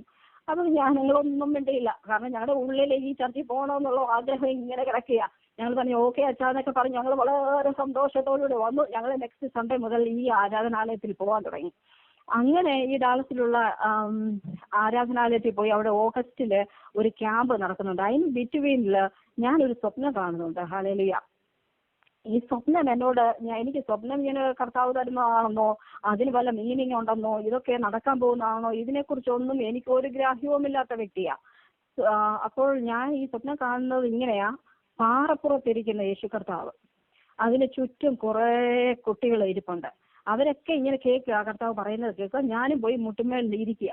അപ്പൊ എന്നോട് വന്ന് ഈ കർത്താവ് എന്നോട് നോക്കിയിട്ട് പറയാ, മകളെ നീ വന്ന് എപ്പോഴും നിന്റെ പരിഭവവും നിന്റെ പ്രയാസങ്ങളുമാണല്ലോ പറയുന്നേ, നീ എനിക്ക് വേണ്ടി എന്താ ചെയ്യുന്നത്? ഞാനപ്പോൾ ഇത് ആദ്യമായിട്ടാ യേശുവിനെ സ്വപ്നത്തിൽ കാണുന്നത്. ആദ്യമായിട്ട് കർത്താവ് ഇങ്ങനെ ഒരു ചോദ്യം ചോദിക്കുന്ന സ്വപ്നത്തിലൂടെ കാണുന്നത്. ഞാൻ പറഞ്ഞു, കർത്താവെ അതിന് എനിക്കൊന്നും അറിയത്തില്ലല്ലോ, എനിക്ക് ബൈബിളിന്റെ ABCD അറിയത്തില്ല. CSI ചർച്ചിൽ പോകുന്ന ഓർത്തഡോക്സിലാണ് ഞാൻ ജനിച്ചു വളർന്നതെങ്കിലും എനിക്ക് വചനം ഒന്നും അറിയത്തില്ല. അപ്പോൾ ഞാൻ പറഞ്ഞു, ഞാൻ എന്തുവാ കർത്താവിന് വേണ്ടി ചെയ്യുന്നത്? അപ്പോൾ ഞാൻ അതിനുശേഷം ഞാൻ പെട്ടെന്ന് കണ്ണ് തുറന്നു. പക്ഷെ ഞാൻ ഒത്തിരി ഹാപ്പി ആയിരുന്നു. ഞാൻ CSIലെ അച്ഛനോട് വിളിച്ചു പറയും, അച്ഛാ ഞാൻ യേശുവിനെ സ്വപ്നം കണ്ടു, എൻ്റെ വീട്ടിലെല്ലാവരോടും പറയുക. I was so happy. അത് കഴിഞ്ഞ് ഞാൻ ഡ്രൈവ് ചെയ്ത് പോകുമ്പോൾ ഞാൻ യൂഷ്വലി ഈ നമ്മുടെ ഈ ചാൾസ് സ്റ്റാൻലിയുടെ പാസ്റ്റർ ചാൾസ് സ്റ്റാൻലിയുടെ മെസ്സേജുകൾ 7:30 FM റേഡിയോയിലുണ്ട്. അപ്പം ഞാൻ ഡ്രൈവ് ചെയ്ത് ജോലിക്ക് പോകുമ്പോൾ എപ്പോഴും ഈ മെസ്സേജുകൾ ഞാൻ കേൾക്കാറുണ്ട്. അപ്പൊ ആ ദിവസത്തെ ഡിവോഷനും ഇതുപോലെയായിരുന്നു. യേശുവിന് വേണ്ടി നാം എന്ത് ചെയ്യുന്നു എന്നുള്ള ഒരു ടോപ്പിക്കിനെ ആസ്പദമാക്കി ആ ദൈവദാസൻ എന്ന് പറയുന്നത്. അപ്പൊ ഞാൻ ഒരു കർത്താവ് ഈ രണ്ടിടത്ത് ഇത് കേൾക്കണം, ഞാൻ സ്വപ്നത്തിൽ ഇതാണല്ലോ കണ്ടത്, അപ്പോൾ എന്തെങ്കിലും കർത്താവിന് എന്നോട് പറയാനുണ്ടായിരിക്കുമേ, അതുകൊണ്ടല്ലേ ഇങ്ങനെ കണ്ടതെന്നൊക്കെ എന്നെ മനസ്സിൽ വരുന്നുണ്ട്. പക്ഷെ എനിക്കൊന്നും അറിയത്തില്ല. ഒരു കാര്യം കൂടെ ഇതിനിടയിൽ ഞാൻ വിട്ടുപോയി പറയാന്. അത് ഞാൻ ഇപ്പോൾ ഓർത്തപ്പോ പറയുകയാണ്, രക്ഷിക്കപ്പെട്ട ആ ഇത് അനുഭവം. അപ്പൊ ഞാൻ പറഞ്ഞു, ടിനു ജോർജിന്റെ പാസ്റ്ററിന്റെ 3 ദിവസവും ഞങ്ങൾ പോയി. അപ്പൊ 3-ാമത്തെ ദിവസം ഞങ്ങളോട് ലാസ്റ്റ് പറയുന്നുണ്ട്, യേശുവിനെ സ്വന്തം രക്ഷിതാവായി സ്വീകരിച്ച് ജലസ്നാനമേൽക്കാൻ ആഗ്രഹമുള്ളവരൊക്കെ മുമ്പോട്ട് വരാൻ. അപ്പൊ ഓർത്തോണേ, എനിക്ക് രണ്ടാമത് സ്നാനപ്പെടുന്നതിനെ കുറിച്ച് എനിക്ക് ചിന്തിക്കാൻ പറ്റത്തില്ല, എനിക്കിഷ്ടമല്ല അത്. പെന്തക്കോസ്ത് സഭയിൽ പോകുന്നതും എനിക്ക് അംഗീകരിക്കാൻ പറ്റത്തില്ല. പക്ഷെ ആ സമയത്ത് അങ്ങനത്തെ ഒരു ചിന്താഗതിയില്ല ഞങ്ങളെല്ലാം പോകുന്നത്. എനിക്ക് സ്നാനമൊന്നും പെടണ്ട, ആഭരണമൊന്നും ഊരണ്ട, അങ്ങനെയുള്ള ഒരു ചിന്തയിൽ ഞാൻ ഇരിക്കുമ്പോൾ പക്ഷെ ഞാൻ സ്നാനം എന്നുള്ള വേർഡ് കർത്താവ് എൻ്റെ കേൾപ്പിച്ചില്ല. ഹല്ലേലൂയ. സ്നാനം കേൾക്കുവാണെങ്കിൽ ഞാൻ മുമ്പോട്ട് പോകത്തില്ലെന്ന് ദൈവത്തിന് ഓൾറെഡി അറിയാമായിരുന്നിരിക്കുക. അതുകൊണ്ടായിരിക്കും ആ വേർഡ് ഞാൻ കേൾക്കാഞ്ഞത്. ഞാനും എൻ്റെ മാതാവും കുഞ്ഞുങ്ങളും മുമ്പോട്ട് പോയപ്പോൾ എൻ്റെ ഹസ്ബൻഡ് ഓർക്കും, ഇവളിതെന്തിനാ മുമ്പോട്ട് പോകുന്നത്, സ്നാനപ്പെടാൻ ഇവളും പോവാന്നോ എന്നുള്ള ഒരു ഇതിൽ മനസ്സിൽ ഇങ്ങനെ ആലോചിച്ചുകൊണ്ടിരിക്കുക. ഞങ്ങൾ പക്ഷെ മുമ്പോട്ട് പോയി. ആ ദേവദാസൻ ഞങ്ങളുടെ തലയിൽ വെച്ച് പ്രാർത്ഥിച്ചു. ഞങ്ങൾ തിരിച്ചു വന്നു. പക്ഷെ അന്ന് യേശുവിനെ സ്വന്തം രക്ഷിതാവായി സ്വീകരിച്ചു. അന്നേരം തിരിച്ചു വന്നപ്പോൾ എൻ്റെ ഹസ്ബൻഡ് പറയും, എടി അത് സ്നാനപ്പെടുന്നവരെയും കൂടെ അങ്ങോട്ട് വിളിച്ചത്, നീ എന്ത് സ്നാനമേൽക്കാൻ പോവുകയാണോ? വലിയ അത് ഞാൻ കേട്ടില്ല, സ്നാനപ്പെടാൻ. ഞാൻ സ്നാനമൊന്നും പെടുന്നില്ല, ആ ഒരു രീതിയിലായിരിക്കുന്നത്. പക്ഷേ പരിശുദ്ധാത്മാവ് എൻ്റെ ഉള്ളിൽ ഇങ്ങനെ പ്രവർത്തിച്ചുകൊണ്ടിരിക്കുക. അത് ഞാൻ അറിയുന്നില്ല. എന്നിൽ മാറ്റം സംഭവിക്കുക. അങ്ങനെ ഈ സ്വപ്നത്തിലൂടെ കർത്താവ് ഇടപെടാൻ തുടങ്ങി. പല സ്വപ്നങ്ങൾ അത് കഴിഞ്ഞിട്ട് കാണിക്കുക. അനേക ഇടത്ത് ബൈബിൾ തുറന്ന് പ്രാർത്ഥിക്കുന്നതും വായിക്കുന്നതും വചനം പറയുന്നതും ഇങ്ങനെയുള്ള ചില കാര്യങ്ങളൊക്കെയും എന്നെ കർത്താവ് കാണിച്ചു തരുന്നു. അപ്പോൾ അതിനെക്കുറിച്ചൊന്നും എനിക്ക് വലിയ ഗ്രാഹ്യമില്ല. ഞാൻ ഇങ്ങനെ മനസ്സിലെല്ലാം വെച്ചു. അത് കഴിഞ്ഞ് ഓഗസ്റ്റില് ഈ ചർച്ചില് ഒരു ക്യാമ്പ് നടക്കുന്നു. അപ്പോൾ ഈ പാസ്റ്റർ പറയുന്നുണ്ട്, സ്നാനപ്പെടാൻ ആഗ്രഹമുള്ളവർക്ക് വേണമെങ്കിൽ ഈ ക്യാമ്പിൽ സ്നാനപ്പെടാം എന്നുള്ള രീതിയിൽ ഈ പാസ്റ്റർ സംസാരിച്ചപ്പോൾ എൻ്റെ മനസ്സിൽ ഭയങ്കര ആഗ്രഹം, ഒന്ന് സ്നാനപ്പെടണം. അതുവരെ സ്നാനത്തിന് എതിർപ്പായിട്ട് നിന്ന ഞാൻ ഈ 1-2 മാസം കൊണ്ട് എന്നെ പരിശുദ്ധാത്മാവ് മാറ്റിയെടുത്തു. എനിക്ക് മനസ്സിലായി ഇതിലെന്തോ സത്യമുണ്ട്. ഇവരാരാധിക്കുമ്പോൾ ഉണ്ടാകുന്ന ആ സന്തോഷം എനിക്ക് വേറെ ഒന്നിലും കിട്ടത്തില്ല. ഹല്ലേലൂയ. അപ്പോൾ എൻ്റെ മനസ്സിൽ ഭയങ്കര ആഗ്രഹം, എനിക്ക് സ്നാനപ്പെടാം. ഞാൻ എൻ്റെ ഹസ്ബൻഡിനോട് പറഞ്ഞു, ഞാൻ പോയി സ്നാനപ്പെടട്ടെ, മിൻസിന്റെ കാര്യം എനിക്ക് അറിയത്തില്ല, പെടണമെങ്കിൽ പെട്ടോ, ഇല്ലെന്നുണ്ടെങ്കിൽ ഞാൻ ആരെയും നിർബന്ധിച്ചല്ലല്ലോ സ്നാനപ്പെടുന്നത്. പക്ഷെ എൻ്റെ മനസ്സിൽ ഭയങ്കര ആഗ്രഹമുള്ളതുകൊണ്ട് ഞാൻ പെടുവാന്ന് പറഞ്ഞു. അപ്പോൾ പറഞ്ഞു, എടി നീ തന്നെ വെക്കണ്ടേ, ഞാനും തരുവാ. അപ്പൊ ഞങ്ങൾ രണ്ടും പോകാമെന്ന് പറഞ്ഞിരുന്നപ്പോൾ എൻ്റെ മാതാവ് പറഞ്ഞു, എനിക്ക് ഈ തണുത്ത വെള്ളത്തിലൊന്നും ഇറങ്ങാൻ പറ്റത്തില്ല. ഒന്നാമത് എനിക്ക് പ്രായമായി, ഒന്നാമത് ഈ അസുഖമൊക്കെ, അതുകൊണ്ട് ഞാൻ സ്നാനമൊന്നും പെടുന്നില്ല, നിങ്ങൾ വേണേ പോയി പെട്ടോ എന്നുള്ള രീതിയിൽ എൻ്റെ മാതാവ്. എനിവേ ഞങ്ങൾ കുടുംബമായിട്ട് ആ ക്യാമ്പിൽ പോയി. ഫ്രൈഡേയിലെ പ്രാർത്ഥന നടന്നു. ഫ്രൈഡേ പ്രാർത്ഥന ഭയങ്കര ആത്മാവില്, ഭയങ്കര ഉണർവോടുകൂടി ഇവരെല്ലാം പ്രാർത്ഥന. ഞങ്ങൾ ഇരുന്ന് പ്രാർത്ഥിച്ച് കൈയടിച്ച് ഭയങ്കര ആരാധന. ആ പ്രാർത്ഥന കഴിഞ്ഞ് രാത്രി ഒരു 12 o'clock 1 o'clock വരെ ആ പ്രാർത്ഥന നീണ്ടുന്നു. പിറ്റേ ദിവസം രാവിലെ എഴുന്നേറ്റ് കഴിഞ്ഞപ്പോൾ എൻ്റെ മാതാവ് പറയാ, വെടി കുഞ്ഞെ ഞാനും സ്നാനപ്പെടുക നാളെ. എൻ്റെ മനസ്സിലെന്തോ ഒരു ആഗ്രഹം ഇപ്പൊ സ്നാനപ്പെടണമെന്ന്. ഓർത്ത്, ദൈവമേ ഇത്രയും സന്തോഷം എൻ്റെ ജീവിതത്തിൽ. കാരണം ഞങ്ങൾ 3 പേരുടെയും അങ്ങനെ കർത്താവിനെ ജലത്തെ സാക്ഷീകരിക്കുവാനിടയായി. ഓഗസ്റ്റ് 17-ാം തീയതി 2014. ആ സ്നാനപ്പെട്ടതിന് ശേഷം ഞങ്ങൾ ക്യാമ്പെല്ലാം കഴിഞ്ഞ് തിരിച്ചു വന്ന് എൻ്റെ മനസ്സിൽ ഇത്രയും സന്തോഷം, എൻ്റെ ജീവിതത്തിൽ കിട്ടാത്ത സന്തോഷം. ഹല്ലേലൂയ. ആത്മാവിന്റെ ഉള്ളിൽ തന്നെ പോയി ഇത് ഷെയർ ചെയ്യാതിരിക്കാൻ പറ്റും. ഞാൻ വിളിച്ചെന്റെ കൂട്ടുകാരികളോടെല്ലാം പറയുകയാണ്, ഈ പ്രളയനിലായിരിക്കുന്ന ഹാലിന്റെ വേറെ 1-2 ഫ്രണ്ട്സ്, ഒരു ഫ്രണ്ട്, ഇവരെല്ലാം വിളിച്ച് എന്റെ എല്ലാം വിളിച്ച് പറയുക, നിങ്ങൾക്ക് യാതൊരുള്ള യേശുവിനെ അറിയണമെന്നുണ്ടെങ്കിൽ കർത്താവിന്റെ കൽപ്പന അനുസരിച്ച് ഇത് ചെയ്തു കഴിഞ്ഞ് ഹാലേലൂയ. ഈ സന്തോഷം ഹാലേലൂയ നമ്മുടെ ഉള്ളിലേക്ക് പകർന്നു തരുന്ന ഒരു ദൈവമാണ്, ജീവനുള്ള ദൈവം വിളിച്ചു പറയുക. സ്തോത്രം. ആ ദിവസം ഹാലലിയ അതുവരെ എന്റെ ജീവിതത്തിൽ ഞാൻ ഒരു സിസ്റ്ററോയോട് അല്പം നീരസപ്പെട്ടിരിക്കുകയായിരുന്നു. അത് എന്റെ കുറ്റമല്ല എങ്കിലും, കാരണം എന്റെ പരിശുദ്ധാത്മാവ് എന്നെ പിന്നെ ഇത് തരുക, ഉടനെ പോകണം, ആ സിസ്റ്ററോയെ പോയി കണ്ട് സംസാരിച്ച് ക്ഷമ ചോദിക്കണം. അത് ഞാൻ പറഞ്ഞു, കർത്താവ് എന്റെ ഞാൻ തെറ്റ് ചെയ്ത് അല്ലേലും ഞാൻ പോകണം. ഞാൻ പറഞ്ഞു, വെച്ചിട്ടാ റെഡി ആയിക്കോ, നമുക്ക് പോകാം. അപ്പൊ അവര് താമസിക്കുന്ന സ്ഥലത്ത് ഞങ്ങൾ പോയി, ഞങ്ങൾ ഹഗ് ചെയ്ത് സംസാരിച്ച് ഞാൻ പറഞ്ഞു, എന്റെ വായാലോ എന്റെ ഹാലലിയ പ്രവൃത്തിയാലോ എന്തെങ്കിലും ഞാൻ അമ്മയെ വേദനിപ്പിച്ചിട്ടുണ്ടെങ്കിൽ എന്നോട് ക്ഷമിക്കണമേ. അതെല്ലാം പറഞ്ഞ് ക്ഷമ ചോദിച്ച് അതുപോലെ ക്ലിയർ ആയി. കാരണം പരിശുദ്ധാത്മാവ് നമ്മുടെ മനസ്സിൽ തരും പാപബോധത്തെ കുറിച്ച്, കുറ്റബോധങ്ങൾ, എന്തെങ്കിലും ചെറിയ തെറ്റുണ്ടെങ്കിലും ഹാലലിയ ആത്മാവ് നമ്മളോട് പറയും ചെയ്യാൻ, തിരുത്താനുണ്ടെടുത്ത് തിരുത്താൻ പറയും. ഹാലലിയ അങ്ങനെ ചെയ്ത് അതുപോലെ സന്തോഷത്തോടെ ഇങ്ങനെ നീങ്ങി ഹാലലിയ ഞങ്ങളുടെ ജീവിതം ഹാലലിയ കർത്താവ് മാറ്റിയെടുത്തു. അഡ്രസ്സിനെ മാറ്റിയെടുക്കുക, നിന്നെ മാറ്റുവാൻ ഹാലലിയ സർവശക്തനായ ദൈവം ഹാലലിയ ഒരാ വ്യക്തിയെ കുറിച്ച് പ്ലാൻ ചെയ്തിട്ടുണ്ടെങ്കിൽ ഹാലലിയ അവസരങ്ങൾ ദൈവം തന്ന് ഹാലലിയ നമ്മെ വിടുവിക്കുന്ന ഒരു ദൈവമുണ്ട്. ഹാലലിയ പ്രതികൂലങ്ങൾ നമ്മുടെ ജീവിതത്തിൽ ജനിക്കുമ്പോഴും ഹാലലിയ ജീവിക്കുന്ന ഒരു കർത്താവ് നമ്മുടെ ഹാലലിയ കൂടെയുണ്ട് എന്നുള്ള കാര്യം മറന്നു പോകില്ല. ദൈവപൈതലെ എല്ലാവരുടെയും ജീവിതത്തിൽ പല പ്രയാസങ്ങൾ നേരിട്ടേക്കാം.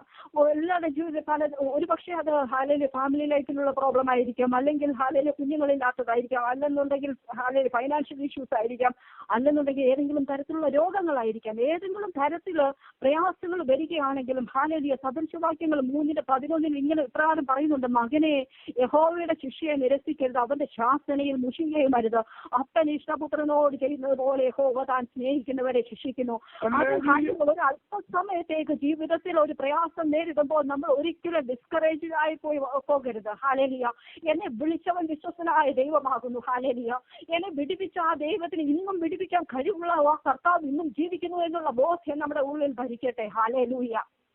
അങ്ങനെ ജീവിതത്തിൽ ഞങ്ങൾ പ്രതിസന്ധികളിലൂടെ ഒക്കെയും പോയെങ്കിലും ഹാലേലിയ ഞങ്ങളെ ദൈവം വിടുവിച്ചു. ഹാലേലിയ ഇന്ന് കർത്താവിന്റെ ഹാലേലിയ സാക്ഷീകരിക്കാൻ തക്കവിധത്തിൽ ഇന്ന് അവസരം ഹാലേലിയ ദൈവം തന്നതിനായിട്ട് ഞാൻ ദൈവത്തെ സ്തോത്രം ചെയ്ത് സ്തുതിക്കുന്നു. അതിന് പല ഹാലേലിയ പല ദേവദാസന്മാർ പ്രാർത്ഥിച്ചു, പല ഈ ബോസം പ്രയർ ലൈനൊക്കെയും വളരെ അനുഗ്രഹമായി, ഞങ്ങളുടെ ജീവിതത്തിൽ വളരെ അനുഗ്രഹമായിരുന്നു. അന്ന് 2016 ഇത് ഈ ലൈനിൽ ആരെങ്കിലും പ്രയർ ലൈനിലുള്ളവർ, ആ പ്രയർ ലൈനിലുള്ളവർ ജോയിൻ ചെയ്തിട്ടുണ്ടെങ്കിൽ ഒരു പക്ഷേ എന്നെ നിങ്ങൾക്ക് ഓർമ്മയുണ്ടാകാം. 2016 അവിടെ നടന്ന കോൺഫറൻസിൽ സാക്ഷ്യം പറയാൻ ഒരല്പസമയം പറയാൻ എനിക്ക് കിട്ടിയത് ഞാൻ ദൈവത്തെ സ്തുതിക്കുന്നു.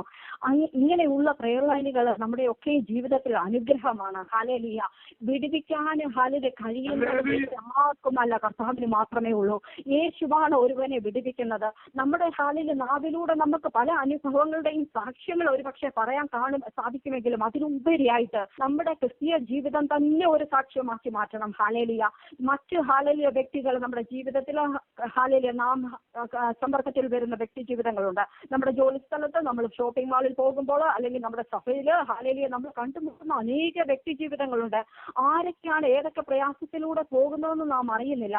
എന്നാൽ നമ്മുടെ ജീവിതം മറ്റുള്ളവരെ എൻകറേജ് ചെയ്യുന്നതായി തീരട്ടെ. നമ്മുടെ ജീവിതം മറ്റുള്ളവർ പറയട്ടെ, ഹാലേലിയ ഇവർ വിളിക്കുന്ന യേശു ഇന്ന് ജീവിക്കുന്ന ഇവർ പറയുന്നത് ശരിയാണ് എന്ന് മനസ്സിലാക്കാൻ തക്കവിധത്തിൽ നമ്മുടെ ജീവിതം ഹാലേലിയ അതിന് വേണ്ട മാറ്റങ്ങൾ ഉണ്ടാകട്ടെ. സ്തോത്രം. ഹാലേലിയ കർത്താവിന്റെ ദാസൻ പറഞ്ഞതുപോലെ നമുക്കൊക്കെയും കർത്താവിന്റെ കൃപ, നോഹ ഹാലേലിയ ദൈവത്തിന്റെ കൃപയാൽ ഹാലേലിയ രക്ഷിക്കപ്പെട്ടതുപോലെ, ഹാലേലിയ അവന്റെ കുടുംബം രക്ഷപ്പെട്ടതുപോലെ, ഹാലേലിയ എന്റെ യേശുവിന്റെ കൃപയാൽ അവന്റെ ചങ്കിലെ ചോരയാൽ ഹാലേലിയ എന്നെയും എന്റെ ദൈവം കണ്ട് സ്നേഹിച്ചു. ഹാലേലിയ ലോകാരംഭത്തിന് മുമ്പേ നമ്മെ ഓരോരുത്തരെയും വിളിച്ച ദൈവം അവൻ ഇന്നും വിശ്വസ്തയോടുകൂടെ നമ്മെ കാത്തിരിക്കുന്നു. ഹാലേലിയ എന്നെ കേൾക്കുന്ന ആരെങ്കിലും ഹാലേലിയ ഇങ്ങനെ രക്ഷിക്കപ്പെടാതെ ഹാലേലിയ സ്നാനപ്പെടാതെ ഇരിപ്പുണ്ടെങ്കിൽ ഞാൻ എൻകറേജ് ചെയ്യുകയാണ്. സ്തോത്രം. ഹാലേലിയ ഇത് അടിസ്ഥാന ഹാലേലിയ പ്രമാണങ്ങളിൽ വരുന്നതാണ്. സ്തോത്രം. ദൈവം ഹാലേലിയ യേശുക്രിസ്തു തന്നെ നമുക്ക് മാതൃക കാണിച്ച് തന്നിരിക്കുന്നത് ഹാലേലിയ സ്നാനപ്പെടാനാണ്. ഹാലേലിയ അവനിൽ വിശ്വസിച്ച് ഹാലേലിയ സ്നാനപ്പെടുവാൻ ആ ഒരു ഹാലേലിയ ദൗത്യമാണ് നമ്മളെയും ഏൽപ്പിച്ചിരിക്കുന്നത്. നമുക്കറിയാം ഹാലേലിയ ഫിലിപ്പോസിന്റെ കാര്യം. ആ ഒരു ഷണ്ടൻ ഹാലേലിയ അവനെ യെശയ്യാ പ്രവാചകന്റെ പുസ്തകം വായിച്ചിട്ട് ഒന്നും മനസ്സിലാകാതെ ഇരുന്നപ്പോഴും ഹാലേലിയ അത് നിനക്ക് മനസ്സിലാകുന്നുണ്ടോ എന്ന് ചോദിച്ചപ്പോൾ പൊരുൾ തിരിച്ചു തരുവാൻ ആരുമില്ല എന്നുള്ള ഒരു പരാതി ആ ഷണ്ടൻ പറയുന്നത് നമ്മൾ വായിച്ചിട്ടുണ്ട് അപ്പോസ്തല പ്രവൃത്തികളിൽ. എന്നാൽ അവന് ആ പൊരുൾ ഹാലേലിയ തിരിച്ചു പറഞ്ഞു കൊടുത്തിട്ട് യേശുവിനെ കുറിച്ച് പറഞ്ഞപ്പോൾ ആ ഷണ്ടൻ ഹാലേലിയ പറയുകയാണ്, ഇതാ വെള്ളം കിടക്കുന്നു, ഇനി ഞാൻ സ്നാനപ്പെടുന്നതിന് എന്ത് തടസ്സം. ഹാലേലിയ അവൻ ഹാലേലിയ പൂർണ്ണ മനസ്സോടുകൂടെ ഹാലേലിയ സ്നാനപ്പെടുന്ന ഒരു ഷണ്ടനെ കാണുന്നു. അതിൽ കാണുന്നു വളരെ സന്തോഷത്തോടുകൂടി അവൻ മടങ്ങിപ്പോയെന്ന്.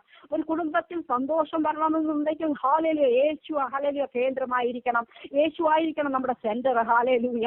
ദൈവത്തിലെ ഞാൻ ഇതൊക്കെയും പറയുന്നുണ്ടെങ്കിലും ഇതൊക്കെയും പറയുന്നുണ്ടെങ്കിലും നമ്മുടെയൊക്കെയും ജീവിതത്തിൽ പ്രയാസങ്ങൾ വരികയില്ലെന്നല്ല ഞാൻ പറയുന്നത്, രോഗങ്ങൾ വരത്തില്ലെന്നല്ല പറയുന്നത്. ശത്രുവായൻ പലതരത്തിൽ ചിലപ്പോൾ ഹാലേലിയ നമ്മെ അറ്റാക്ക് ചെയ്യാൻ ശ്രമിക്കയില്ല എന്ന് ഒരിക്കലും ഞാൻ പറയില്ല. എന്നാൽ നമുക്ക് വിടുവിക്കുന്ന ഒരു കാര്യം ഹാലേലിയ കർത്താവിന്റെ ഒരു കാര്യം നമ്മുടെ കരത്തിൽ പിടിച്ചിട്ടുണ്ട് എന്നുള്ള ബോധ്യം നമ്മളെ ഭരിക്കട്ടെ. ഹാലേലൂയ. അവൻ നമ്മളെ സ്നേഹിക്കുന്നു. ഹാലേലൂയ. അവൻ നമ്മളെ വിലയ്ക്ക് വാങ്ങി. ഇനി നാം നമുക്കുള്ളവരല്ല. ഹാലേലൂയ. പിന്നെയോ യേശുവിന് പ്രസാദകരമായ ഒരു ജീവിതം നയിക്കുവാൻ വേണ്ടി എന്നെയും ഹാലേലൂയ ഈ പ്രയർ ലൈനിലായിരിക്കുന്ന ഓരോ വ്യക്തികളെയും കുടുംബത്തെയും വിളിച്ചിരിക്കുകയാണ്. സ്തോത്രം. നമ്മുടെ തലമുറകളെ അതിനു വേണ്ടി വിളിച്ചിരിക്കുകയാണ്. ഹാലേലൂയ. വിശുദ്ധിയിലും വേർപാടിലും ജീവിച്ച് കർത്താവിനെ മഹത്വപ്പെടുത്തുവാൻ തക്ക വിധത്തിൽ സർവശക്തമായ ദൈവം നമ്മളെ ഓരോരുത്തരെയും സഹായിക്കട്ടെ. എന്റെ ജീവിതത്തിൽ ദൈവം തന്നിരിക്കുന്ന ഹാലേലൂയ ടെസ്റ്റുകൾക്കായി ഞാൻ ദൈവത്തിന് സ്തോത്രം ചെയ്യുന്നു. ഹാലേലൂയ. ജീവിതത്തിൽ വന്ന ട്രയൽസിനായിട്ട് ഞാൻ ദൈവത്തിന് സ്തോത്രം ചെയ്യുന്നു. ആ കഷ്ടതയിലൂടെ കടന്നുപോയപ്പോഴാണ് ഞാൻ യഥാർത്ഥത്തിലുള്ള ദൈവത്തിന്റെ സ്നേഹം അറിയുവാൻ ഇടയായത്. ഹാലേലൂയ. ഇന്ന് ഞാനിത് പറയുമ്പോൾ ഹാലേലൂയ അന്ന് ഹാലേലൂയ സ്നാനപ്പെട്ടതിന് ശേഷം എന്റെ കർത്താവ് പരിശുദ്ധാത്മാവ് എന്റെ മനസ്സിൽ ഭയങ്കര ഒരു ആഗ്രഹം തന്നു, എന്റെ കൂട്ടുകാരോട് ഇത് പറയണമെന്നുള്ള ഒരു ആഗ്രഹം. ഞാൻ അങ്ങനെ കൂട്ടുകാരെ എന്റെ UK-യിലുള്ള ഒരു ക്ലോസ് ഫ്രണ്ടിനെ വിളിച്ചു. അവള് എന്നോട് പറഞ്ഞപ്പോൾ ഞാൻ പറഞ്ഞു, അവളുടെ പേര് അനുന്ന. സോ അനുവിനോട് ഞാൻ പറഞ്ഞു എനിക്ക് ഭയങ്കര ആഗ്രഹം ഇത് മറ്റുള്ളവരോട് ഷെയർ ചെയ്യണം, നമ്മുടെ കൂട്ടുകാരികളോട് ഷെയർ ചെയ്യണം, ക്ലാസ്മേറ്റ്സിനോട് ഷെയർ ചെയ്യണം. പറഞ്ഞു നമുക്ക് എന്തുകൊണ്ട് പ്രാർത്ഥിച്ചുകൂടാ. അന്ന് വൈകിട്ട് തന്നെ ഞങ്ങൾ ആ ഫോണിൽ ഇരുന്നു കൊണ്ട് നമ്മൾ ഹാലേലൂയ ദൈവത്തിനോട് പ്രാർത്ഥിച്ചു. ഹാലേലൂയ. അതിനുശേഷം ഹാലേലൂയ മാസത്തിൽ ഒരിക്കൽ ഹാലേലൂയ ഫസ്റ്റ് സാറ്റർഡേ വെച്ച് ഞാൻ എന്റെ കൂട്ടുകാരികൾ എന്റെ കൂടെ ജോലി ചെയ്യുന്ന ഹാലേലൂയ നേരത്തെ ചെയ്തിരുന്ന ബീനിയ, ഞങ്ങൾ അങ്ങനെ 2-3 ക്ലാസ് ഞങ്ങളുടെ ഫ്രണ്ട്സ് എല്ലാം കൂടെ ഒരുമിച്ചിരുന്ന ഞങ്ങൾ പല വിഷയങ്ങൾക്ക് വേണ്ടി പ്രാർത്ഥിക്കും. പ്രത്യേകിച്ച് ഞങ്ങൾ രാജ്യങ്ങൾക്ക് വേണ്ടി പ്രാർത്ഥിക്കാറുണ്ട്. സ്തോത്രം. ഹാലേലൂയ. കർത്താവ് സ്തോത്രം. ഹാലേലൂയ. അവന്റെ ജീവിതം ഹാലേലൂയ അവന്റെ സ്നേഹം നമ്മെ തേടി വന്നു എന്നുള്ള സത്യം മറ്റുള്ളവരെ അറിയിക്കുക എന്നുള്ള ഒരു ദൗത്യം ഹാലേലൂയ നമുക്കുണ്ട് എന്നുള്ള കാര്യം നാം മറന്നു പോകരുത്. ഹാലേലൂയ. കിട്ടുന്ന അവസരങ്ങളിലൊക്കെയും കർത്താവിനെ സാക്ഷീകരിക്കുവാൻ തക്ക വിധത്തിൽ ഞാൻ ദൈവത്തെ സമർപ്പിച്ചതാണ്. സ്തോത്രം. ദൈവത്തിന് വേണ്ടി അധികം പ്രയോജനപ്പെടുവാൻ ഞാനും എന്റെ കുടുംബവും ആഗ്രഹിക്കുന്നു. എന്നെയും നിങ്ങളുടെ പ്രാർത്ഥനയിൽ ഓർത്ത് പ്രാർത്ഥിക്കണമേ എന്ന് അപേക്ഷിക്കുന്നു. ദൈവം ഇത്രയും സമയം തന്നതിനായിട്ട് ഞാൻ സ്തോത്രം ചെയ്യുന്നു, കർത്താവിനെ മഹത്വപ്പെടുത്തുന്നു. ഈ പ്രാർത്ഥനാ ലൈൻ അനേകർക്ക് അനുഗ്രഹമായി തീരട്ടെ. അനേകരുടെ വിശ്വാസ ജീവിതത്തിൽ അവരുടെ വിശ്വാസം ഉയരുവാൻ ദൈവം സഹായിക്കുമാറാകട്ടെ ഞാൻ പ്രാർത്ഥിക്കുന്നു. എന്നാൽ ഏറ്റവും ഞാൻ ലോകാവസാനത്തോളം എല്ലാ നാളും ഹാലേലൂയ നിങ്ങളുടെ കൂടെ ഉണ്ട് എന്ന് പറഞ്ഞ യേശു നമ്മുടെ കൂടെയുണ്ട്. അതിനായിട്ട് നമുക്ക് സ്തോത്രം ചെയ്യാം. അവന്റെ തിരുക്കരത്തിൽ നമ്മളെ ഓരോരുത്തരെ സമർപ്പിച്ചുകൊണ്ട് നമുക്ക് നമ്മുടെ ജീവിതം മുന്നോട്ട് നീങ്ങാം. ഈ നാളെ എന്താ സംഭവിക്കുന്നതെന്ന് അറിയത്തില്ല.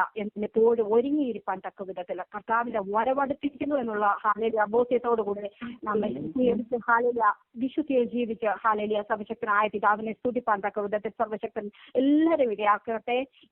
ഇത്രയും സമയം തന്ന കർത്താവിന്റെ ദാസനോടുള്ള സ്നേഹവും ഈ സമയം ഞാൻ ഓർപ്പിക്കുന്നു. സ്തോത്രം. ഹാലേലൂയ. പ്രാർത്ഥിച്ചാട്ടെ പ്ലീസ്. ഹാലേലൂയ. ഹാലേലൂയ. സ്തോത്രം സ്തോത്രം സ്തോത്രം സ്തോത്രം സ്തോത്രം. ഹാലേലൂയ. ഹാലേലൂയ. ഹാലേലൂയ. ഹാലേലൂയ. ഹാലേലൂയ. നല്ലവരും വിശ്വസമായി കൊല്ലുക കർത്താവേ. ഒരുമിച്ച് പ്രാർത്ഥനാലയത്തിലായിരിക്കുന്ന ഓരോ വ്യക്തികളെയും ഓരോ പൈതങ്ങളെ ഓർത്ത് ഞാൻ സ്തോത്രം ചെയ്ത് പ്രാർത്ഥിക്കുന്നു കർത്താവേ. ഹാലേലൂയ. ഞങ്ങൾക്ക് തന്നിരിക്കുന്ന ഹാലേലൂയ ജീവനായിട്ട് സ്തോത്രം ചെയ്യുന്നു. ഹാലേലൂയ. അങ്ങേ അറിയുവാൻ തന്ന ഭാഗ്യത്തിനായിട്ട് സ്തോത്രം ചെയ്യുന്നു. ഹാലേലൂയ. ഒരു യോഗത്തിലാകത്താൻ ഞങ്ങളെ വിളിച്ചു വേർതിരിച്ചു കർത്താവേ. അങ്ങയുടെ ഹിതം നിവർത്തിക്കുവാൻ കൂട്ടത്തിൽ ഞങ്ങളെ ആക്കിയിരിക്കുന്നതിനായിട്ട് നന്ദിയോടെ സ്തോത്രം ചെയ്യുന്നപ്പാ. എന്നാൽ ഈ സന്തോഷം അറിയാതെ അനേകർ ഹാലേലൂയ ജനത്തിൻ്റെതായ പ്രവൃത്തികളിലും പാപപ്രവൃത്തികളിലുമായി ഹാലേലൂയ ദൈവത്തെ മറന്ന് ജീവിക്കുമ്പോൾ കർത്താവേ ഞങ്ങൾ അവർക്ക് വേണ്ടി പ്രാർത്ഥിക്കുന്നു. ഈ രക്ഷയുടെ സന്ദേശം, ഈ യേശുവിന്റെ സ്നേഹം അവരുടെ ഹൃദയങ്ങളിൽ ഹാലേലൂയ ദൈവമേ കൊണ്ടുവരുവാൻ തക്ക വിധത്തിൽ സർവശക്തി ഹാലേലുയ അങ്ങ് കരുണ കാണിക്കണമേ കർത്താവേ. ഹാലേലുയ രാജ്യങ്ങളിലുമായി അനേകർ യേശുവിനെ അറിയാത്തവരായിട്ടുണ്ട്. ഞങ്ങൾ ഈ സമയം അവർക്ക് വേണ്ടി എല്ലാം പ്രാർത്ഥിക്കുന്ന കർത്താവേ സ്തോത്രം. ഹാലേലുയ വിളിച്ച ദൈവം വിശ്വസ്തൻ. ഹാലേലുയ അവരെ ഹാലേലുയ സന്തോഷത്തിലേക്ക് ഈ രക്ഷയുടെ അനുഭവത്തിലേക്ക് വരുവാൻ ഈ നാളുകളിൽ ദൈവമേ ഹാലേലുയ അവരുടെ ഹൃദയ കണ്ണുകൾ തുറക്കുവാൻ വിധത്തിൽ സർവശക്തനെ നീ കരുണ കാണിക്കുമാറാകണമേ എന്ന് പ്രാർത്ഥിക്കുന്നു.